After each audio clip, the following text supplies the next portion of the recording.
Bismillahirrahmanirrahim. Allah'ın rahmet ve selamı üzerimize olsun inşallah. Allah bizleri bağışlasın. Ramazan ayının 9. günü hamımız için mübarek olsun inşallah. Allah Peygamber aleyhisselam nakl edir ki "Lav ya'lemul abdu ma fi Ramazan لَوَدَّ أَنْ يَكُونَ رَمَضَانُ السَّنَةِ." Allah bəndəsi bilsəydi ki, Ramazan ayı nədir və onun faydası nə qədərdir? İstəyərdi ki, bütün illərin ayları, günləri Ramazan ayı olsun.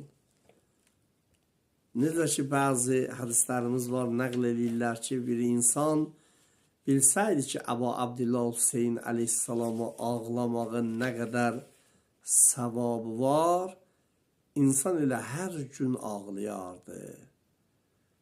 Bəs Peyğəmbər aleyhisselam buyurur ki, bir insan əgər bilsə ki, Ramazan ayı nədir, Ramazan ayında nə qədər əzəmət var, o insan Allahdan istəyər ki, Allahım, Ramazan ayını elə hər gün elə, hər ay elə. Çox mükəmməl bir, gözəl bir aydır ki, bu ayda olan gözəlliklərə diqqət edək inşallah. Peyğəmbər aleyhisselam buyurur ki, bu ay bərəkət ayıdır.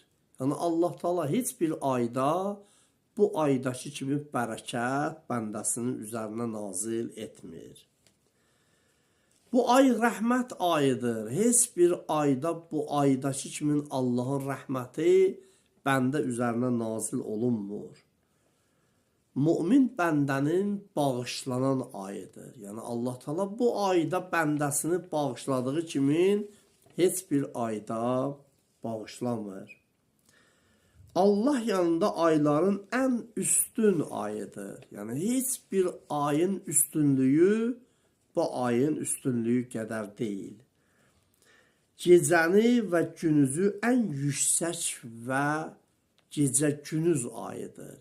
Yəni ən yüksək gecələr, günlər bu ayın gecəsi və günüzüdür. 6-cı, saatları ən gözəl saatlardandır. Yəni heç bir ayın saatı bu ayın saatı kimi bərəkətli və rəhmətli deyil. Bu ayda müminlərin nəfəsi təsbih deyər, zikr edər, Allahı dərk edər. Heç bir ayda belə bir qanun yoxdur ki, insanın nəfəsi zikr deyər, təsbih deyər. Deyirlər, bu ayda müminlərin nəfəsi təsbih deyər, zikr edər. 8-ci, yuxusu ibadətdir. Heç bir ayda yuxu ibadət sayılmır. Oturmaqlıq ibadət sayılmır. Baxmaqlıq ibadət sayılmır. Hətta deyirlər, Qur'ana nəzər etməkliyin özü ibadətdir. Müminin cəmalına, sifətinə baxmaqlığı ibadətdir.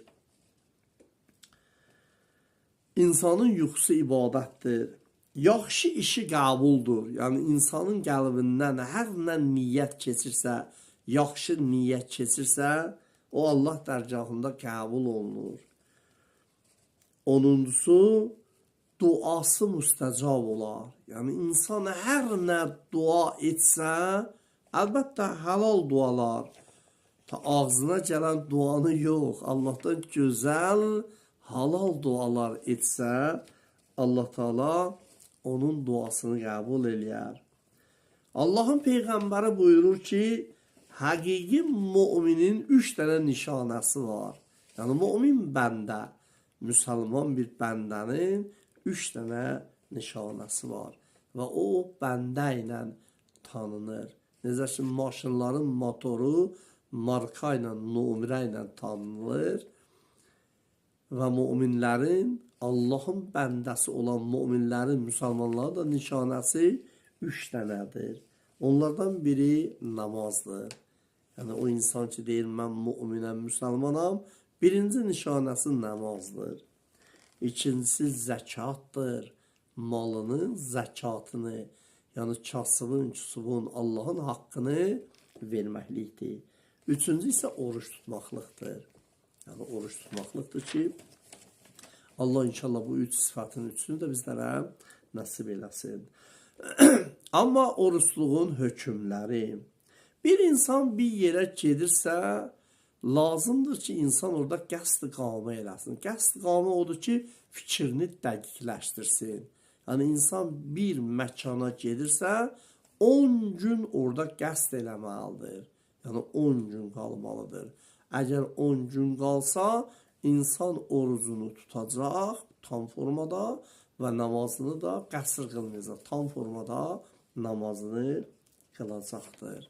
Qəsd-iqamə budur. O yüzden alimlərimizin nəzərə budur ki, insan yaxşı olar ki, günorta əzanından sonra hesablayaraq 10 gün qalsın. Amma xeyr, insan əgər 5 gün, 3 gün, 7 gün qalsa, namazları qəsrdir və oruç da batildir. İkinci bir məsələ də budur ki, səfəri haram iş üçün olmuyor. Yəni bir insan əgər haram işin dalsızaq gedirsə, onun artıq qəsd-iqamə hökmü batildir. O insan orucunu tam tutmalıdır və namazlarını da bütöv qılmalıdır.